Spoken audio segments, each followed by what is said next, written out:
Hello everyone, welcome to Twin Talks. How you doing? Thank you for watching. Till I'll see you in my next video. Stay safe, stay blessed. I love you. Bye. Yesterday, I pitied that woman. I said, oh, this lady has gone through a lot. Now I see where she's vying from, where the venom is coming from. But on the other hand, must you be doing this on social media? No. I would rather suggest go and meet your mother and you guys should sort your problems, not on social media. So what I'm saying is, if you don't explain the side of your story by yourself, okay, people will, in fact, all of us will begin to put 2 and 2 together, 3 and 3 together. Okay? So I in support of what Adedoyin said, Wunmi is the second, number 2. After Mohbad is Wunmi. Okay? After Mohbad. Number 2 is she's the spouse. So she holds the public, and besides, she was there all through the whole incidents to the last minute of Wunmi, of Mohbad. So she holds the public, not maybe the family, don't let me say public now, the family, a detailed explanation. And if she could do that, if you don't want to talk to the parent, sit down in the comfort of your home, grant the interview. SOJ says she will do it at her own time, which is okay. So that she will be more relaxed, she will be able to give minute by minute of account of all what happened. Once that one is there, then the rest will be history for the public to now determine where the fault comes from, who does what, who should have done what, and we'll pass this stage. We'll move on.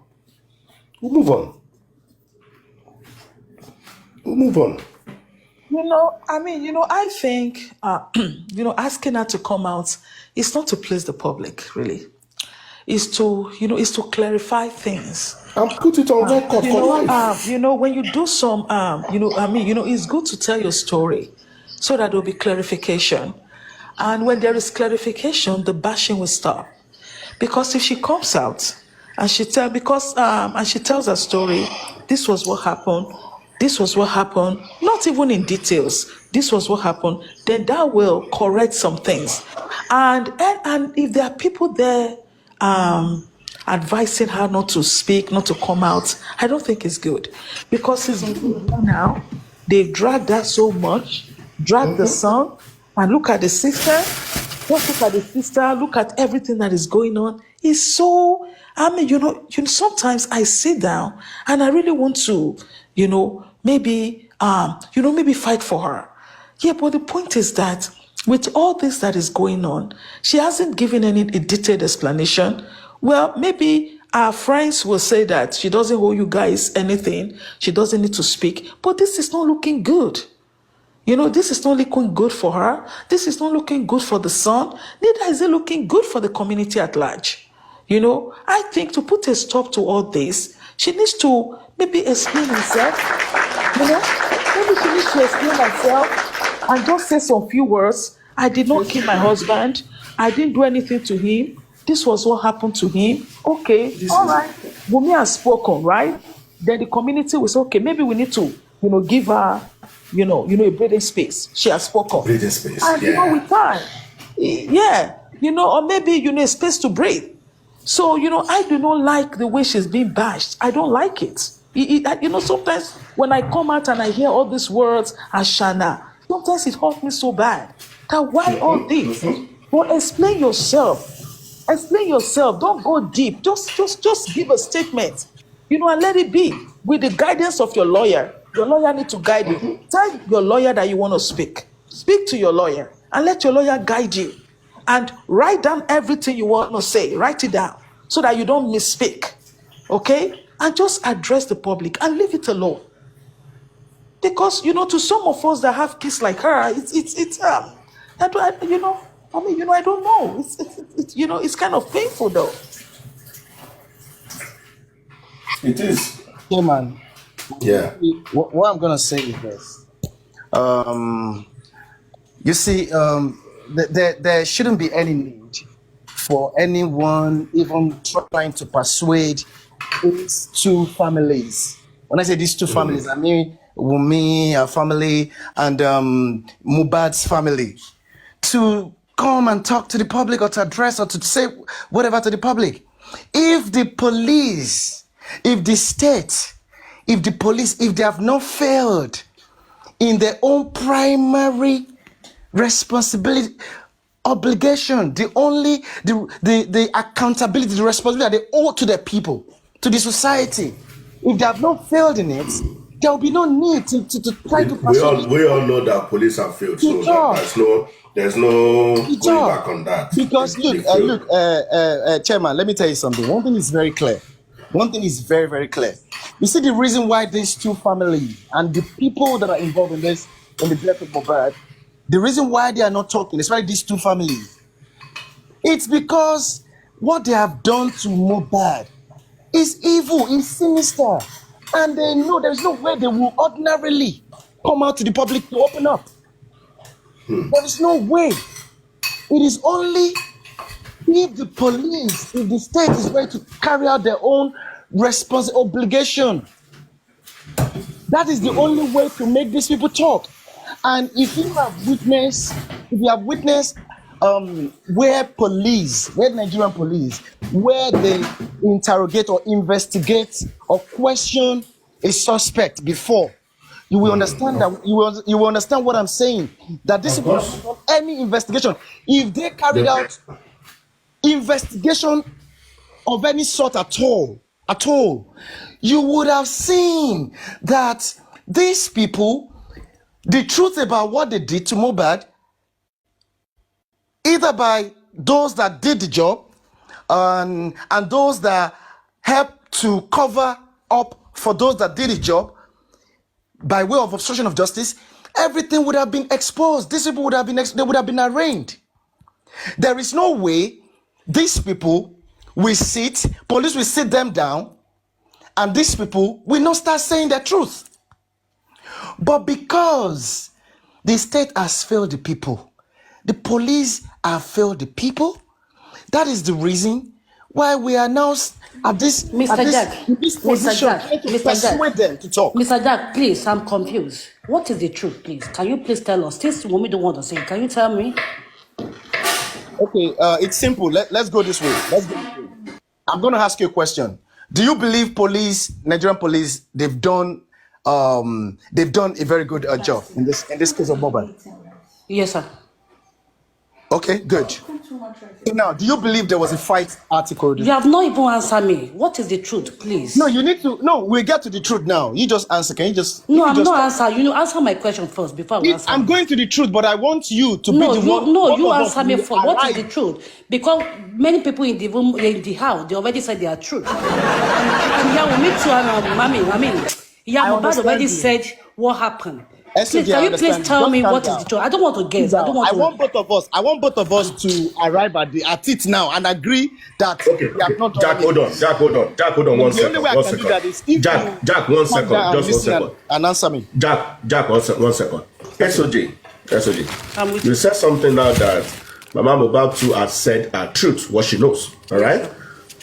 Now, will you now be right if I say I believe when Mama Mohbad said Josiloni Kolo Guepa that Mohbad was stabbed? Sir, Mohbad you said it's true. What she meant was that a man about Yoruba, she used Parliament, you know. No, that is what. No, so please. Go ahead, explain. Well, I want to hear that part from you. No. Come on. Because everybody was saying the truth, and I was wondering. I keep going to say, I want the truth. Please, say everybody should say the truth. This is the truth. Let me tell you the truth. The truth is this. The truth is that police have not done any form of investigation. And I am saying this because they told us that there was a fight at Korodu and that that fight caused Mohbad to bleed profusely. And look, don't forget, profusely, if you want to understand, open your water, open your tap in your house. The way the water gushes out, that's the way blood gushes out when somebody is bleeding profusely. Okay? And now, are you listening, please? Can you mute? Yeah, when I heard that part, I was like, Can you mute, please? Yeah.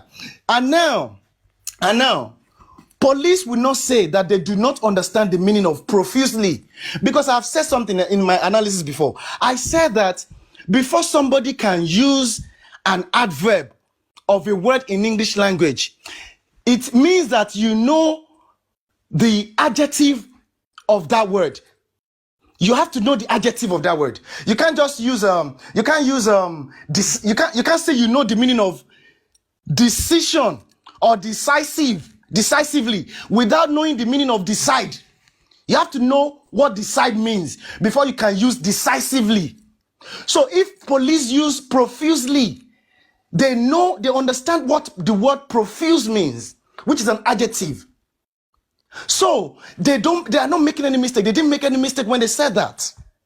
And if they said that Mohbad bled profusely all the way from Ikorodu to Lekki, and he didn't even die, many hours after, like 12 hours after, he didn't die. This guy was still alive, bleeding profusely, without any attempt to stop the bleeding. And again, they had to wait for a nurse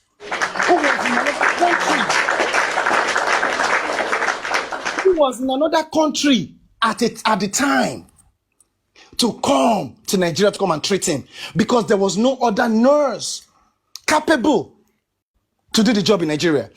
So now the thing is this: when this nurse even came, they didn't say that this nurse tried to stop the bleeding. No, they said he administered tetanus injection on Mohbad. So put this story together. Put all of this together. Does it make sense to you? Does it add up? Even a woman that is a stark illiterate woman selling pepper in Nigeria in one village will tell you that story. Papa Biano, thank you for having me. Thank you. I really appreciate it, okay? So have a lovely day. Please. Have a lovely day.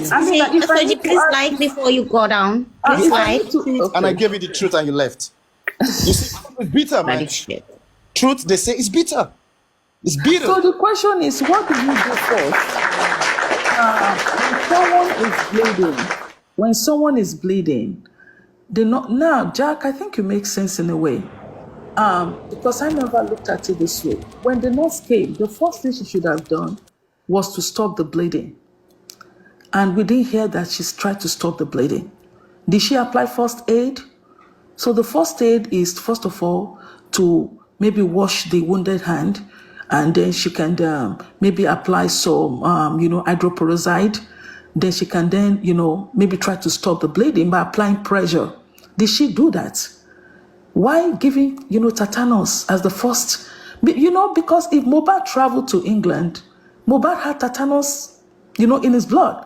Every baby that is born in Nigeria is given a tetanus, where I think it expires, I think I don't know how many years.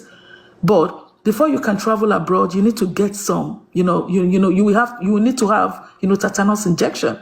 So I'm sure Mohbad had that in his blood. Why did you administer, why do that first when you should have tried to stop the bleeding, the blood? Can I ask this question to you, Jack? And it's very simple. You said, why didn't the nurse stop the bleeding? Now, remember there's this picture that was sent to the nurse. Was the hand bleeding? Because as we saw the video, there was nothing like bleeding. Oh, top movie. Wait a minute, top movie. I'm hearing something again for the first time. A picture was sent to the nurse. Did you say a picture was sent to the nurse? A video. You saw the video. To assess the whatever. So she'll be in the know of what she's coming to treat. Yeah. So was there a bleed? A sort of bleeding in that video? Yeah. Oh. There was no bleeding there. So which means she was not bleeding. Which means at that point, bleeding. yeah. So at the So point where that did the they're not, police get? Where did the Can I police get say something? bleeding profuse? Chairman, now listen to what the police Oh my said. God. It was wait, Chairman, I don't tire. Chairman, wait now, calm down, I said I don't tire. Make una leave me. Chairman, never calm down. See, Chairman, you know this kind of thing. When information are coming in, people tend to evaluate them at that particular point in time. Okay, at the point that they had that, Mohbad had that fight with Prime Boy, the police say he bled profusely. Okay, now the profusely that they use in that particular situation means that there is a certain degree at which he had to bleed, but they did not indicate that he had to bleed all through. Okay, all through the day, all through the next day. The situationship at that particular point in time was brought under control. So he bled at that particular point, and he stopped. Let me ask you this honest question. It's just my plain honest question. No strings attached to anything, anybody. Do you think Wunmi should grant a detailed interview? Do you think so? What I know is that Wunmi has given her own detailed statement of what she witnessed, because she spoke for over 6 hours. 6 hours. At the inquest, right? Yeah, 6 hours. Okay. See, an event that happened for how many hours? Now she has been able to say the certain things that she witnessed. She was being cross-examined from different public representatives, even lawyers per se, for over 6 hours. See, let me tell you something, Chairman. There is nothing that anybody will say, whether you say the truth or whether you say any lie from it, that people will not still have anything to say. People they are entitled to their own opinion. Top movie, I want to ask you a question, please. I want to interject. I want to ask you a question. Can we engage? Go ahead. Okay, please. And I want you to understand something. To be honest, this is just an engagement. To be honest, nothing, no bad intention. Let's just keep an open mind. That's just all. And when you keep it plain, when you keep it no plain, insults, why won't insults, I? no curses. Let's keep it simple and when you keep it plain, just keep it plain and simple and be honest. Yeah, it will be. Okay, now I want to ask you a question. And please, the questions are not meant to probably insult you or anything. Okay, please. Now, first of all, are you for justice for Mohbad? Do you believe, do you want to give Mohbad justice? I believe in true justice for Mohbad. In true justice for Mohbad? Yeah, in true justice for Mohbad. True justice for Mohbad. God bless you. I really appreciate that. I love that. For you to believe in true justice for Mohbad, that means you actually believe that Mohbad truly deserves to get justice, which I really appreciate. Thank you so much. My follow-up question is this. Do you believe that as panelists, as we're here now, even as members of the public, but I want to narrow it down to panelists now. Do you believe that as panelists, we are members of a jury? You are not. We are not. Okay. Wait. As panelists, as we are now, as we're here, we are trying to shed light, trying to understand what happened to this guy, what happened to him. So now, do you believe that because we are here, we are making, at the end of the day, we are making submissions. You are making submissions. So as members of a jury, do you believe that your bias should not lie with anyone in a case upon which you are adjudicating? Do you believe that? Absolutely. Okay, God bless you. And now, you believe that as a juror, the moment your bias lies with anyone in a case, that means your judgment is going to be, you're going to deliver biased judgment, right? Correct. Now, what you should understand here is that, now, okay? No, wait. Let me continue for that, before I forget my line of thought. Okay. Now, do you now believe that? Because I understand that you you are a strong supporter of Wunmi, right or wrong? Now you're wrong. Okay. Now you are wrong. Okay, now explain, please. Educate Now, me. I want this is to what you correct should it. know about me.